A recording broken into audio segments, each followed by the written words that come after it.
હે ગાઈસ, સાંજે 3 વાગે મેં અમારો મેકઅપનો સામાન લઈને ફટાફટથી થઈ ગઈ છું આ તરફ રેડી એન્ડ મૂડ છે એકદમ ઓફ, કેમ કે જવાનું છે જોબ પર. બિલકુલ મન ન હોવા છતાં બી મારે જવું પડે એમ છે, કેમ કે 2 મંથ પહેલાંની ડેટ લીધેલી છે. So finally I am ready and ફટાફટથી સેન્ડલ વગેરે પહેરી એન્ડ મેં બી આ તરફ નીકળી ગઈ છું મારી ઇવેન્ટ પર જવા માટે.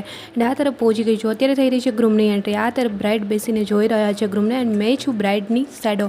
એન્ડ એમની એન્ટ્રી વગેરે કરવાનું છે એન્ડ જોવાનું છે કે એમને કોઈ જ રિક્વાયરમેન્ટ નથી એન્ડ મેનેજમેન્ટ વગેરે જોવાનું છે. સો ફાઇનલી અત્યારે મેં અહીંયા બ્રાઇડની એન્ટ્રી બી કરાવી રહી છું એન્ડ બ્રાઇડની એન્ટ્રી ફિનિશ કરી અમે લોકો આવી ગયા છે રૂમ પર. આ તરફ મારું વર્ક ફિનિશ થઈ ગયું છે એન્ડ સેકન્ડ એન્ટ્રી થઈ ગઈ છે સ્ટાર્ટ. સો એમની સાથે મેં અત્યારે નીકળી ગઈ છું. સેકન્ડ એન્ટ્રી બી કરાવી મેં આ તરફ થઈ ગઈ છું ફ્રી જમી એન્ડ અત્યારે મેં નીકળી ગઈ છું રૂમ પર જવા માટે. સો ફાઇનલ ચલો અત્યારે વાગી ગઈ છે રાતના 11:30 એન્ડ મેં બી જઈશ ડાયરેક્ટ રૂમ પર. આજનું વર્ક થઈ ગઈ વાગ્યા છે રાતના 11. મેં બી આવી ગઈ છું રૂમ પર મારી જોબ પરથી એન્ડ આજનું પેમેન્ટ બી મને મળી ગયું છે, તમે જોઈ શકો છો.